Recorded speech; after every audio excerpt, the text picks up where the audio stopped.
hablando de que cada 40 segundos se lleva a cabo un suicidio. En la tablita que se muestra aquí en la parte de abajo se muestran datos que han proporcionado, como les mencioné hace un momentito, la OMS y la OPS, como de que cada año 700,000 personas se suicidan. Por cada suicidio consumado hay muchas tentativas de suicidio. En la población general, un intento de suicidio no consumado es el factor individual de riesgo más importante. En este consideramos como uno de los principales factores de riesgo debido a que las personas que ya han pensado con anterioridad el llevar a cabo un suicidio sería más común que lograr hacerlo en los próximos meses que una persona que nunca ha considerado esta idea. También se menciona que el suicidio es la cuarta causa de muerte entre los jóvenes de 15 a 19 años. El 77% de los suicidios se producen en países de ingresos bajos y medianos. Esto no significa que en los países que tienen un nivel de ingresos, principalmente económicos elevados, no se lleven a cabo los suicidios. Sin embargo, de acuerdo a estas organizaciones, en los países que cuentan con menos recursos, estas situaciones se muestran con un número mucho mayor que en las otras. Y como los principales métodos de suicidio se mencionan los plaguicidas, el ahorcamiento y el disparo con armas de fuego.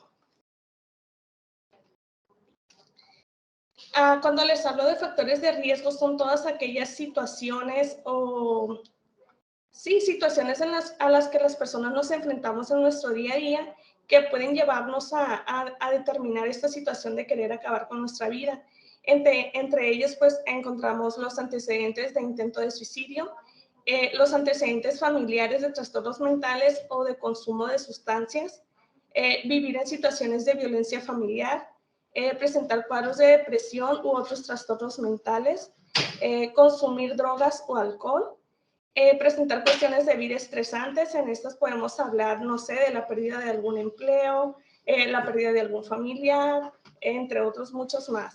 El tener acceso a armas y, por último, se menciona aquí el padecer alguna afección médica grave o un dolor que sea muy fuerte. Todos estos puntos que acabo de mencionar anteriormente son, digamos, claves que debemos identificar para ir tomando en consideración cuando una persona está pensando en cometer un suicidio. Posteriormente, los signos, como les mencioné ahorita, de que la persona está considerando suicidarse, nosotros podemos pensar que la persona nunca va a emitir el hecho de que quiera terminar con su vida.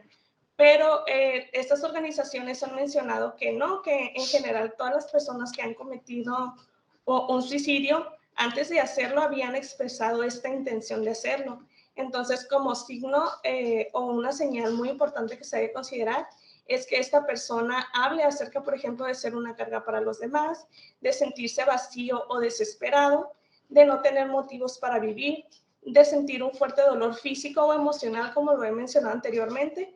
Este puede darse en casos, por ejemplo, de pacientes que sufren alguna enfermedad crónica o degenerativa, que generalmente pues no tienen como esa esperanza de seguir viviendo.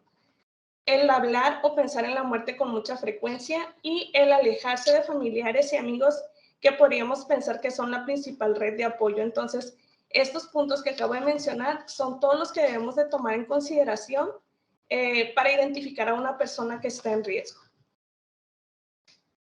Aquí el Instituto Nacional de Salud Mental nos menciona las principales medidas que podemos realizar para ayudar a una persona que identificamos que está en riesgo. En la primera, pues, nos aparece el hecho de preguntar, que generalmente nosotros podríamos decir, pues si le pregunto le estoy dando la idea o le estoy motivando a que lo haga. Pero no es así. Generalmente las personas que se encuentran en una situación vulnerable, el hecho de que alguien se acerque y le pregunte si está considerando esto, si hay alguna situación que lo lleve a pensar que no quiere seguir viviendo, si lo ha pensado con anterioridad, va a servir como esa forma de escape que va a tener la persona a sacar esa idea que tiene y que esta persona que le está preguntando pueda ser de ayuda. En la segunda medida está el mantenerlo a salvo. Como mencioné en las primeras diapositivas, se habla de tener, por ejemplo, acceso a los plaguicidas, a las armas, Entonces, el mantener a salvo va guiado a eso, a reducir el estar en contacto o tener a nuestro alcance todas estas herramientas, objetos que puedan potenciar el que el paciente realice esta acción. En la tercera medida mencionan el estar presente, escuchar atentamente y reconocer lo que la persona sienta. Aquí no se trata de que si una de las personas me dice, ¿sabes qué? Estoy atravesando esta situación, yo siento que no vale la pena, yo no valgo nada.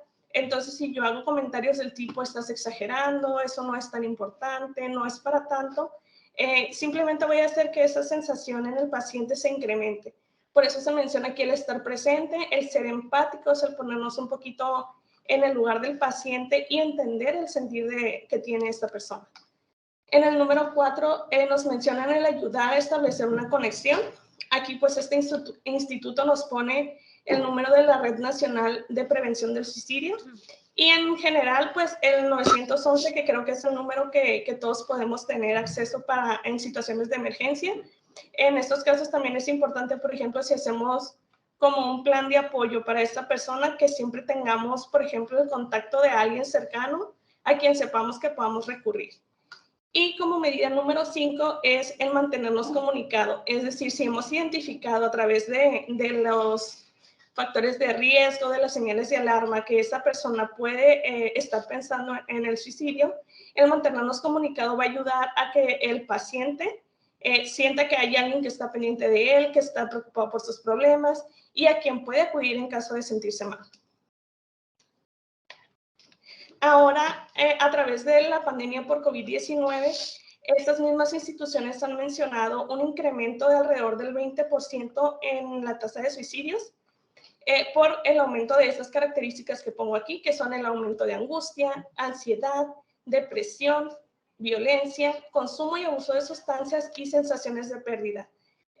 Todos sabemos que a partir de la pandemia muchas situaciones en nuestra vida diaria se modificaron, empleo, situaciones de vida, el estar confinados en casa por muchos días, aumentó estas situaciones que he planteado en esta diapositiva, que no para todos fueron, por ejemplo, para algunas personas, por ejemplo, quedarse en casa con familia, a lo mejor pudo ser el aprovechar un tiempo, establecer relaciones, pero en otros casos que ya había, por ejemplo, situaciones de violencia, simplemente estos niveles se incrementaron los niveles de depresión, de pérdida para aquellos que perdieron, por ejemplo, el trabajo, que perdieron algún familiar, el perder este sentimiento de estar relacionado con otras personas, también fueron factores que influyeron en el aumento del suicidio. Y estas instituciones que he mencionado al inicio nos mencionan como algunos aspectos a tomar en cuenta en cuanto a prevención del suicidio: el limitar el acceso a los medios para suicidarse, el identificar de manera temprana, evaluar, realizar un tratamiento y un seguimiento de las personas que ya han sido identificadas o que han intentado cometer un suicidio, el trabajar en habilidades emocionales y educar a los medios y a través de los medios de comunicación.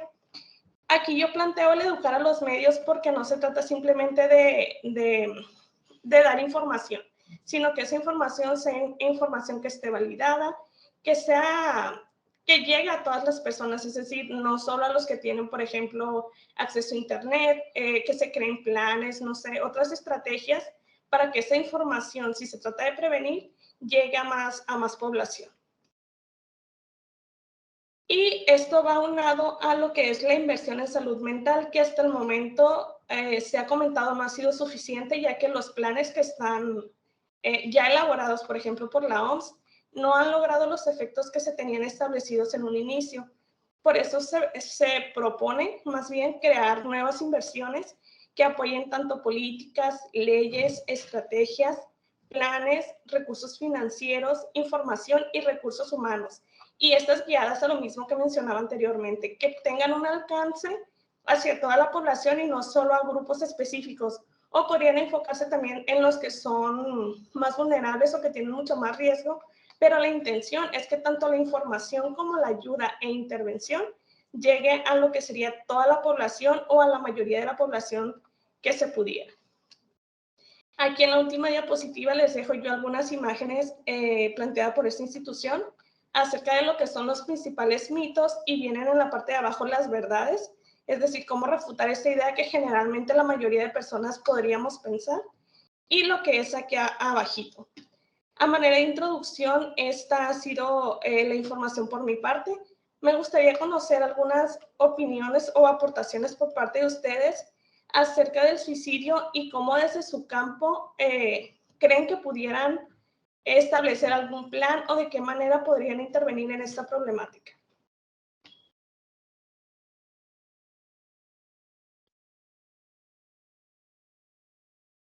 Hola, buenas tardes. Hola, hola. ¿Se me escucha? Sí, perfectamente. Bueno, a mí me gustaría como opinar que, bueno, desde, por ejemplo, yo soy psicólogo clínico.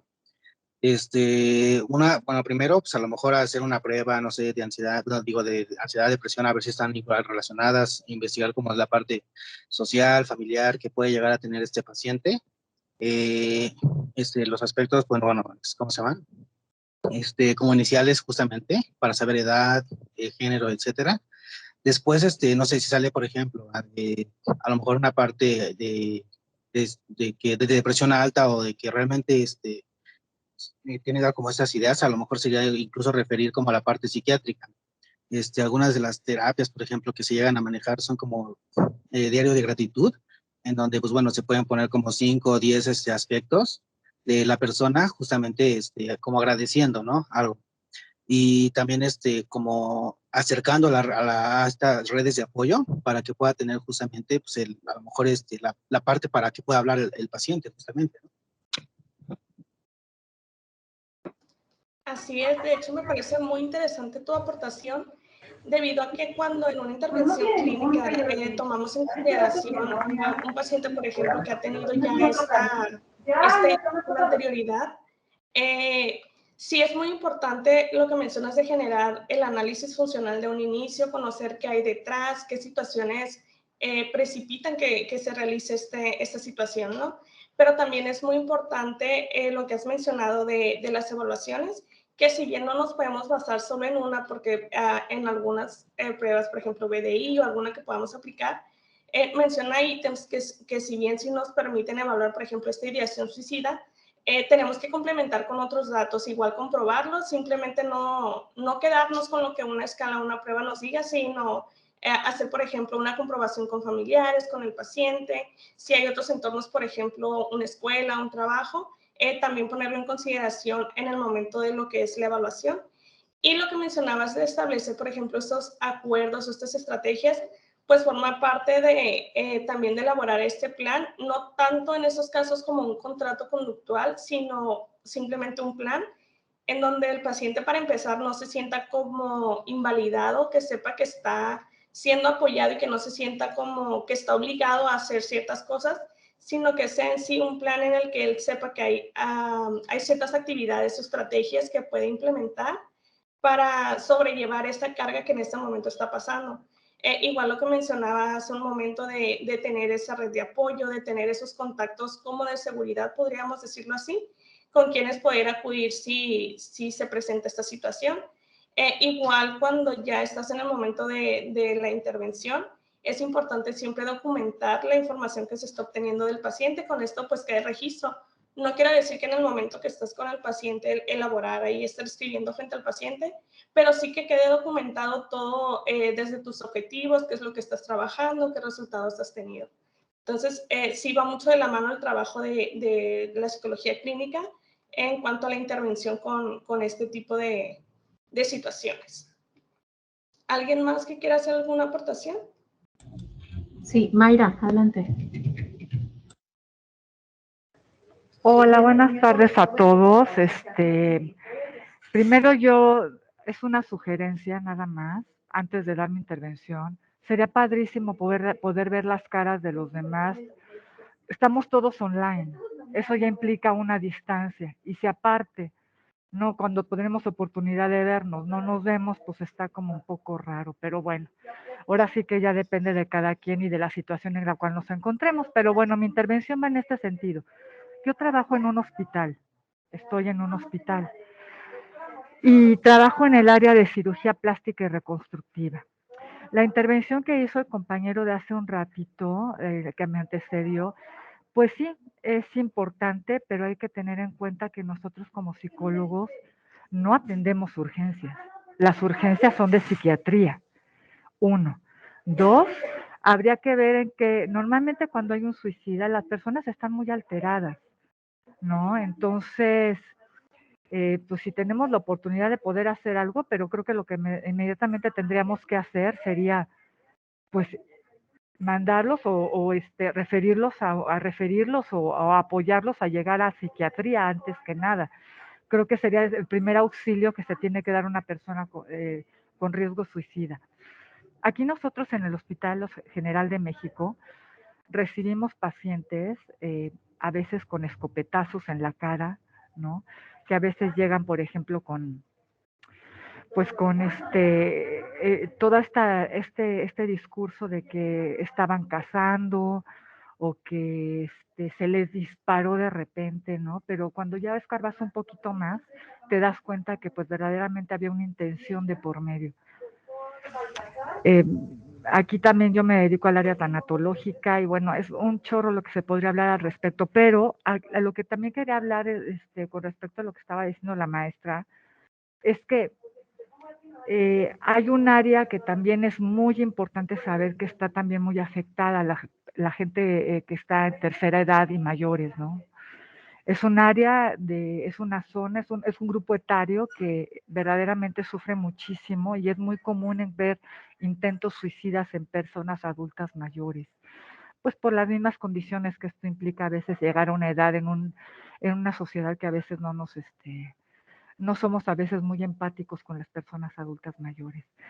Y otro dato que creo que es importante, que en áreas profesionales se llevan por mucho la delantera en salud mental, psiquiatría, con también intentos suicidas entre profesionales de la salud mental. Entonces, pues sí, es todo un problema, ¿no? Pero bueno, eso era mi intervención. Gracias. Gracias a ti, Mayra, gusto en saludarte.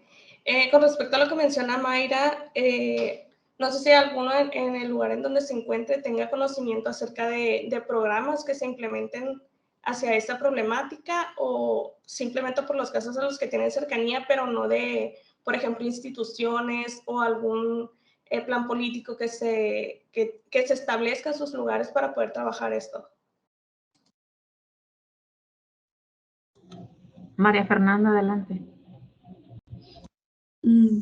Pues no, frente a la pregunta que haces, no tengo como lastimosamente que como información para recomendar. También me interesaría mucho saber porque siento que son poblaciones que pues donde no hay tanta información y las que no se habla mucho, ¿no? Como la adultez mayor y nosotros los profesionales en ciencias de la salud y en psicología. Yo más bien quería hacer mi intervención frente al tema. Yo trabajo en un colegio con los más grandes, adolescentes entre 16 y 18 años, y hago consulta externa luego después de mi horario laboral en el colegio. Y yo sí creo que es muy importante la labor de nosotros como los psicólogos frente a la prevención, porque creo que es ahí donde está nuestra labor, es hacer mucha psicoeducación, hablar de manera pedagógica sobre el suicidio y de manera abierta, porque creo que hay mucho estigma frente al tema. Y entonces, por ejemplo, los jóvenes, y yo me atrevería a decir que otras poblaciones de otras edades, no hablan del tema porque pues nos da miedo hablar de la muerte a todos, porque no nos enseñaron a hablar de eso. Entonces creo que es importante que frente a la prevención se empiece a hablar abiertamente sobre el tema de la muerte y sobre el sentido de vida, porque creo que es ahí donde va a ser un poco más fácil que las personas empiecen como a levantar la mano. Y también, obviamente, empezar a naturalizar como hablar de temas de salud mental, que pues en la educación creo yo que ahorita pues se está hablando un poco más sobre el tema, a diferencia de otros años, pero creo que la clave para la prevención sería hacer trabajos de psicoeducación frente a temas de salud mental, autocuidado, pues que creo que es como lo más importante. Excelente, María Fernanda. Ahí en el colegio en donde tú laboras, ¿se han llevado a cabo este tipo de campañas, por así decirlo, o se ha trabajado de alguna forma esta temática? Sí, de hecho, frente a como a las necesidades que se han visto, pues obviamente no es un secreto que la pandemia ha afectado muchísimo la salud mental. Se han hecho muchas campañas de prevención frente a este tema y algo muy chévere es que se abrió un espacio para hablar de temas diversos de salud mental con los estudiantes grandes. Entonces nos reunimos fuera del horario escolar a hablar sobre temas que a ellos les interesen y a responder una pregunta que ellos ponen. Y se habla de cualquier tema que ellos mismos propongan relacionado con salud mental. Entonces creo que esa es una gran oportunidad y yo creo que a veces los psicólogos que ejercemos en la clínica como que nos enfocamos mucho como en el trabajo individual, pero creo que el trabajo colectivo también es muy importante. Excelente, María Fernanda, muchas gracias. No sé si alguien más quiere hacer alguna aportación, si tengan alguna información que al respecto que no hayamos compartido y que quisieran que fuéramos conocedores.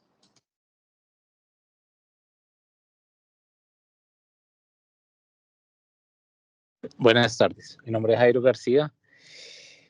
Estaba pensando en algo y es la gente que está alrededor de alguien que se suicida y es la importancia de los primeros auxilios psicológicos que si bien como psicólogos debemos permitir o llevar ciertos protocolos con el paciente que tiene ideación suicida o es un tema que va a tratar el psiquiatra más adelante, sí tenemos una responsabilidad en el día a día con personas que han presenciado o comunidades que han estado allí en el momento en que se suicida a alguien.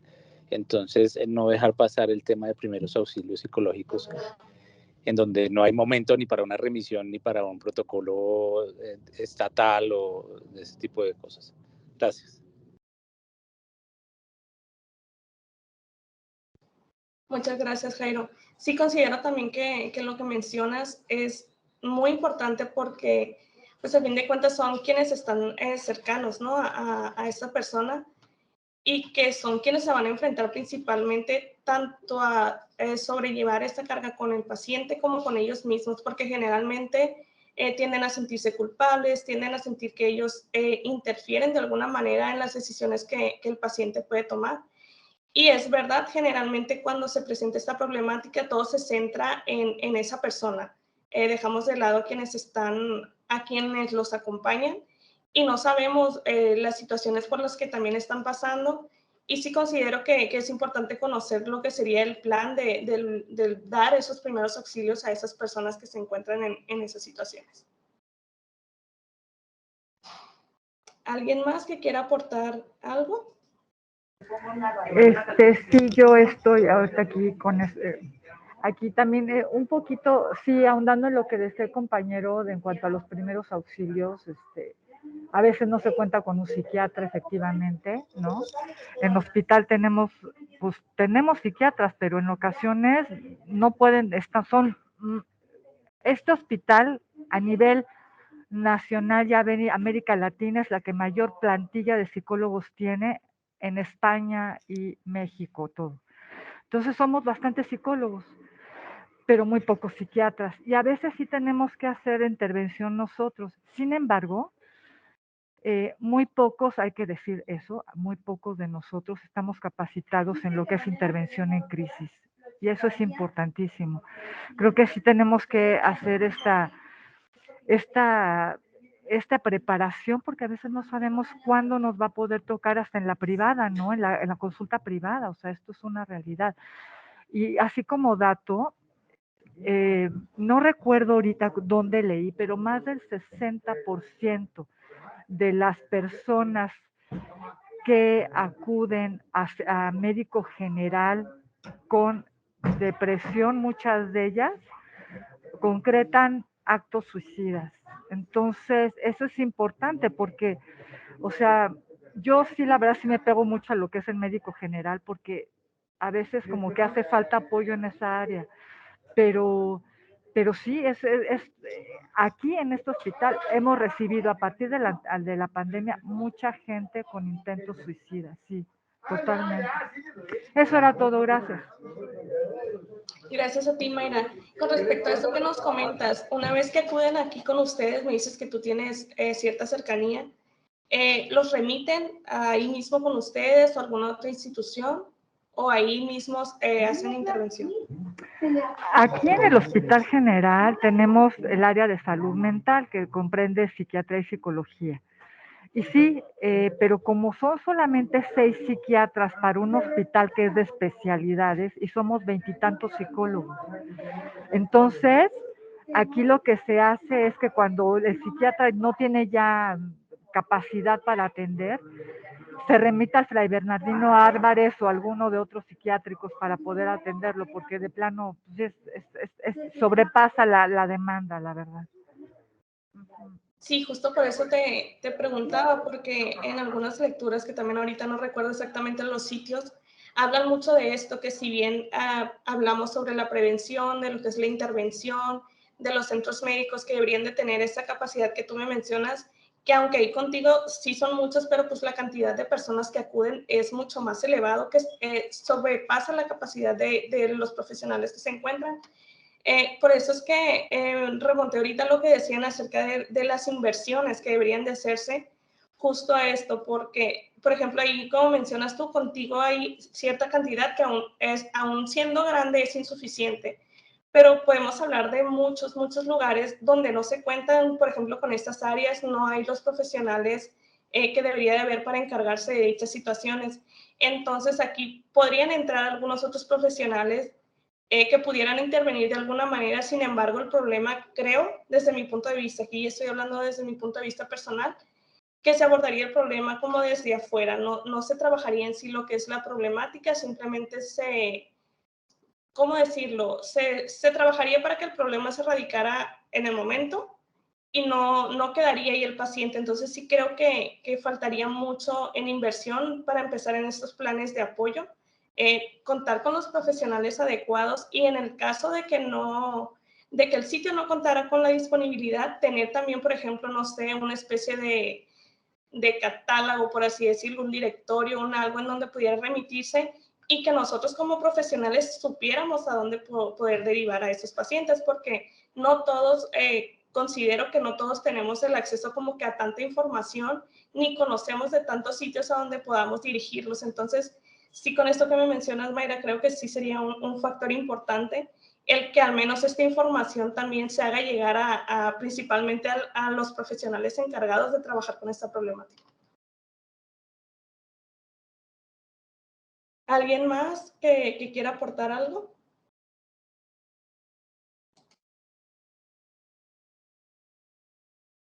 Pues yo quería decir ahora que hablaban del tema de como decía, acceso y de la falta de recursos, mis compañeros colombianos me corregirán, y prefiero decir que es una percepción mía, pero creo que es la realidad.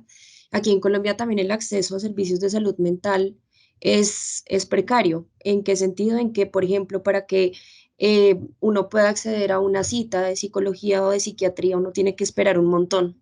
Entonces eso se convierte también en un factor de riesgo enorme porque cuántas personas no quieren acceder a servicio, a tener acompañamiento terapéutico y no lo tienen en el tiempo pertinente. Entonces creo que eso también es un factor de riesgo, hablando de temas de suicidio, ¿no? Porque hay problemáticas de salud mental que no son tratadas y evidentemente el acceso a acompañamiento terapéutico como particular es muy costoso. Entonces, como que esa falta de recursos también y acceso al tema de terapeutas por EPS o por salud complementaria y eso, pues no es tan fácil. Entonces, sí creo que eso aquí en Colombia también pues es muy visible, creo yo. Sí, me parece muy acertado tu comentario. Y a raíz de esto, por ejemplo, si ya lo contextualizamos a partir de la pandemia, consideran más bien todos que se ha realizado algún cambio en cuanto al tratar estos temas de salud mental o consideran que no, que ha seguido igual?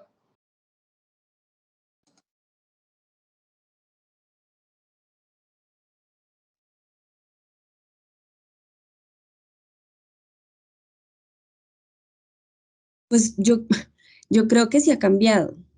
Pues al menos acá, pues uno se mete, no sé, a redes sociales y ya uno ve mucha información con respecto a estos temas. Como que también siento que la pandemia sirvió para que se normalizara un poquito más el tema de la salud mental y de la prevención del suicidio, pero también siento que eso se puede volver riesgoso porque a veces hay información muy deliberada que se va publicando, entonces todos consumimos un montón de información sin bases, entonces no sé si eso termina siendo algo positivo o algo más bien contraproducente, pero de que se está hablando más del tema, pues yo sí considero que sí se está hablando muchísimo más del tema y se ve la urgencia de hacerlo. Gracias, María Fernanda. Sí, justo por eso lo preguntaba, porque, por ejemplo, aquí yo me encuentro en México y veo que sí ha habido un incremento en cuanto a la circulación de información, pero de igual manera veo que hay muchas fuentes, bueno, en realidad hay mucha información que a veces ni siquiera te presenta la fuente de donde saca dicha información. Entonces, sí, por eso es que hablaba yo en un inicio de educar también a los medios de comunicación, que no sea simplemente te platico y te doy mi opinión y mi vecino me dijo y mi amigo me dijo, sino que esta información que circule o que es la que queremos hacer llegar a las personas, pues sea información que esté validada y que sea información que realmente sea de ayuda, no nada más por estar llenando huequitos y por estar llenando sitios web, etcétera, sino que la información que proporcionamos, pues en realidad sea de utilidad, que en estos casos creo que es lo que buscamos, para principalmente la prevención y ya en los casos que, por ejemplo, que es un suicidio que no se consumó, el saber, por ejemplo, ya cómo trabajarlo nosotros que estamos del área de la psicología, pues también brindar información en este caso, pero principalmente la información que llega a la población pues es de prevención. Y creo que si el trabajo lo empezamos a realizar por ese lado de que la información que damos sea la correcta, pues vamos al menos empezando a generar el cambio por ahí. Bueno, pues no sé si alguien más quiere aportar algo más o podemos dar por terminado ya esta sesión.